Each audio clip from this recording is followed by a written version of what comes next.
Fala pessoal, tudo bem com vocês? Noite de Libertadores da América, superação rubro-negra no Equador, o Flamengo vence o Barcelona por 2-1. Vexame tricolor, mais um, né? Fernando Diniz indefensável e o São Paulo praticamente eliminado da Libertadores, perdeu por 4-2 para a LDU. Vamos falar sobre esses jogos, chega mais, eu sou o Chico Garcia, inscreva-se no canal e vamos juntos!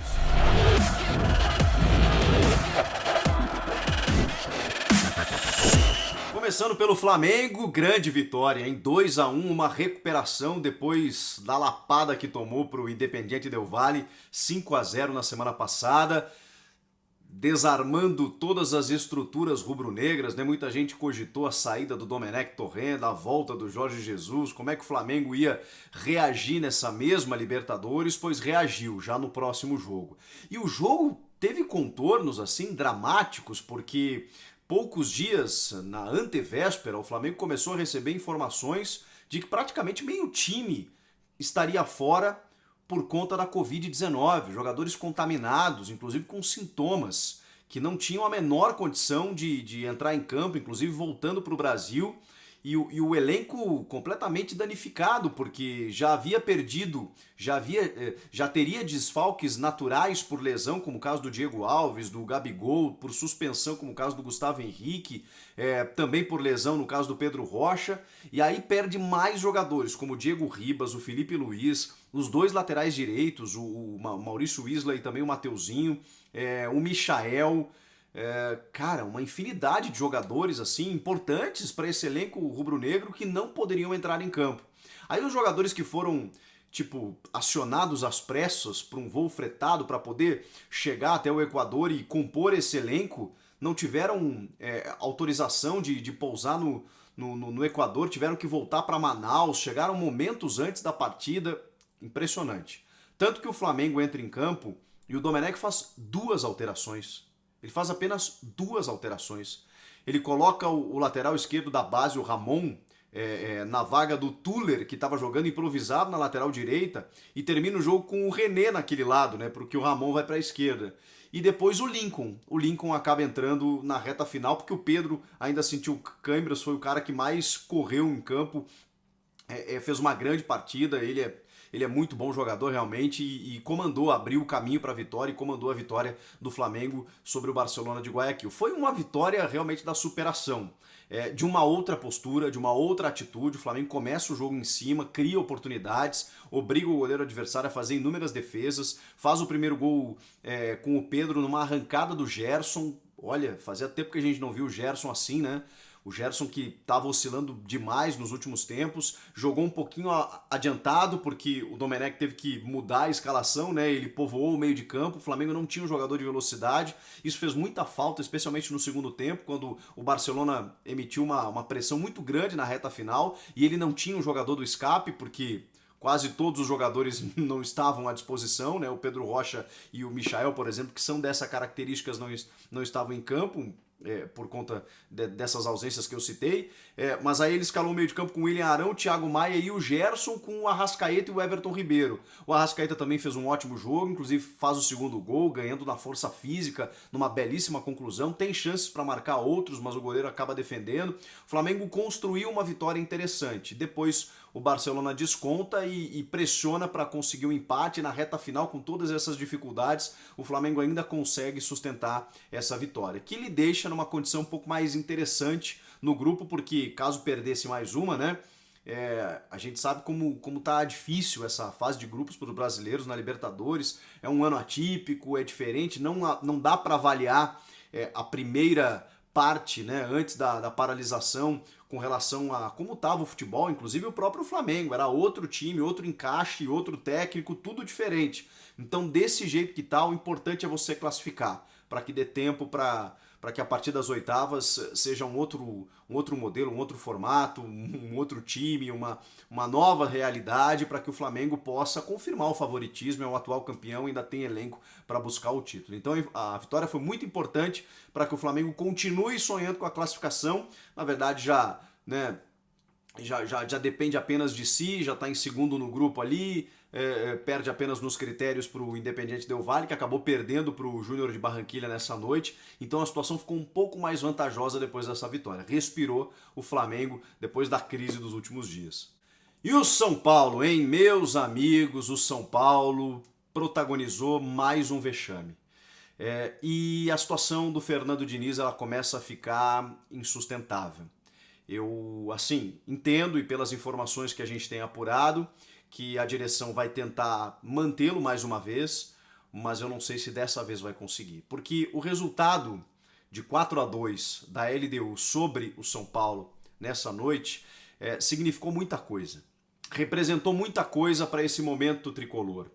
O São Paulo, que eu até alertava hoje no programa Jogo Aberto da Band que eu participo, que o São Paulo tem uma estatística sob comando do Diniz, de sofrer mais de um gol por partida, 1,11 para ser mais exato. Então o São Paulo, que precisava vencer o jogo depois do empate em casa para o River, precisava vencer para melhorar a sua situação na tabela, porque começou a rodada, né, na terceira colocação, ele precisava fazer pelo menos 2 gols para ganhar o jogo. Ele fez, só não podia tomar 4. Foi a primeira vez que o São Paulo do Diniz tomou 4 gols e mais uma vez é um São Paulo que vaza, que toma muitos gols, que cede muito facilmente uma vitória para o adversário e se soma, né? Se soma a derrotas acachapantes que o São Paulo vem sofrendo nos últimos tempos, e aí não é só culpa do Diniz, mas a eliminação para o Mirassol, por exemplo, foi culpa do Diniz. E aí a gente desemboca numa situação muito delicada que o São Paulo vem vivendo nos últimos anos. De ser eliminado para a Juventude em Copa do Brasil, do Tajeres na pré-Libertadores e protagonizando vexame em cima de vexame. E não conseguir se tornar mais aquele time temido pelos adversários. Aquele time de representatividade internacional. Aquele time que os adversários temiam realmente. Porque o São Paulo tinha tradição, tinha forma de jogar, de encarar o seu adversário, encarava a Libertadores de um jeito diferente. O São Paulo não é mais esse time. E isso precisa ser mudado, porque o São Paulo tem uma história linda, uma história riquíssima em termos de título e representatividade internacional. Hoje o São Paulo apanha de qualquer um. E não dá para ser assim. Nesse jogo contra a LDU, o primeiro tempo foi 3-0. Ah, mas no primeiro turno, esse mesmo São Paulo goleou essa mesma LDU no Morumbi. Vale o mesmo para o São Paulo. É outra realidade. Aquele time do início da temporada, o Diniz até tinha encontrado um sistema no primeiro semestre. E foi o grande jogo do Diniz sob comando do São Paulo. Foi a grande exceção, foi essa vitória sobre a LDU. A situação mudou, se inverteu. E se a gente for pegar dos últimos jogos, tem a vitória do São Paulo sobre o Corinthians no Clássico, e depois disso, tem uma vitória sobre o Fluminense também. Derrota para o Atlético Mineiro, esse empate com o River que foi muito fora dos planos, até pela situação do grupo, né?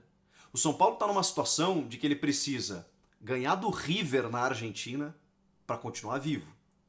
E aí vai para a última rodada e precisa ganhar do Binacional. O Binacional só fez 2 gols até agora na Libertadores. Os 2 contra o São Paulo. O Binacional tomou 6 do River. Já tinha tomado 8. Agora tomou 6. E quem me garante que o São Paulo vai ganhar do River em Buenos Aires? Nem do Binacional no Morumbi a gente sabe se o São Paulo vai ganhar. Porque mais do que todo esse cenário é analisar o que o time jogou. Rigorosamente nada, mais uma vez. Nada me levava a crer que o São Paulo fosse vencer o jogo hoje. Mas a gente esperava uma postura diferente, de repente, né? Você não encontra nada no São Paulo. Individualmente o time é nulo. Coletivamente também. Jogadores referência e experientes como Reinaldo, Tietê, Hernanes simplesmente desabaram. Jovens promissores que estavam até mostrando um bom futebol em algum momento não conseguem mais jogar, como o Igor Gomes e o Gabriel Sara. O Sara fez um clássico bom contra o Santos e só. Mas também prejudicado pelo sistema todo, né? É difícil você cobrar o moleque nesse momento. E aí o Diniz coloca 7 jogadores formados na base, com uma média de idade de 21 anos. É assim que ele termina o jogo. 7 jogadores. Brenner, o Rodrigo Nestor, o Diego Costa, o zagueiro, O Brenner, já falei o Brenner. O Paulinho Boia. O São Paulo, ele, mais do que uma incógnita, ele virou uma certeza de vexame. E isso é triste. Isso é triste porque o São Paulo não merece estar nessa situação. E se a gente olhar, inclusive, individualmente os jogadores, era pra estar jogando mais, né? E aí fica difícil defender o Diniz. Eu gosto das ideias do Diniz, eu acho elas interessantes. Você conversar com o Diniz, você sai sempre com a sensação de que aprendeu alguma coisa, porque ele realmente tem uma experiência bacana no futebol, é um cara que lê muito, estuda muito, mas ele tem um problema. Ele não consegue transformar isso em resultados. Ele acumula insucessos e o segundo gol da LDU nessa noite foi simbólico, né? O São Paulo sai jogando desde a defesa, o Igor Gomes tá ali, faz uma jogada com o Hernanes, que não consegue roubar a bola, que não consegue pegar a bola, lhe roubam a bola e na sequência sai o gol. E o primeiro tempo termina 3-0. Aí quando o São Paulo parece que vai reagir com o gol do Brenner, toma uma lapada, um golaço fantástico. Me esqueci o nome do rapaz agora, mas um chutaço de fora da área. E o mais incrível, vamos valorizar o gol do cara, mas ele domina a bola e ninguém chega. Ninguém chega. É impressionante. Ninguém dá combate. Ele tem tempo de dominar, pensar, escolher onde ele vai chutar e acertar o ângulo do Volpi. Isso é estranho. Porque você pode criticar um problema técnico de determinado jogador em determinada função, o sistema tático, as escolhas do técnico, agora postura e atitude numa Libertadores, isso é sintomático. Isso é trabalho encerrando. Eu não vou pedir a cabeça aqui do técnico, porque quem tem que saber se ele tem que continuar ou não é a direção São Paulina. Agora, é difícil saber se o Diniz vai conseguir reconstruir esse grupo para ali na frente ele dar a resposta. Ele vem acumulando insucessos um atrás do outro e a pressão vai se tornar muito grande a partir de agora. E aí tudo isso desemboca no quê também? Claro, né? O Daniel Alves, que não está presente no jogo e que na véspera apareceu numa festa em meio a uma pandemia, pouco preocupado com essa grande decisão que o clube tinha. O capitão do time, o principal jogador, o cara mais caro, que deveria estar mais engajado nesse momento, não parece muito preocupado. O que dirá do restante? E quem fica de otário nessa história é o torcedor tricolor. Então, e a situação, vai ficar muito difícil. Billy Arce, fui ajudado aqui pelos estagiários, pelos universitários, melhor dizendo. O Billy Arce fez o golaço da LDU e, sepultando ali as chances do São Paulo, que depois ainda desconta com o Trellis. Mas vai ficar muito difícil para o Tricolor se classificar nessa Libertadores, está praticamente eliminado. Porque mesmo que ele empate o jogo, o River vai para 8, o São Paulo vai para 5, aí o São Paulo tem que vencer o último jogo, que é do Binacional, torcer para o River perder o dele para a LDU e tirar uma diferença de 11 no saldo. Ou seja, ou ele ganha do River, ou ele ganha do River. E depois ainda tem que ganhar do Binacional.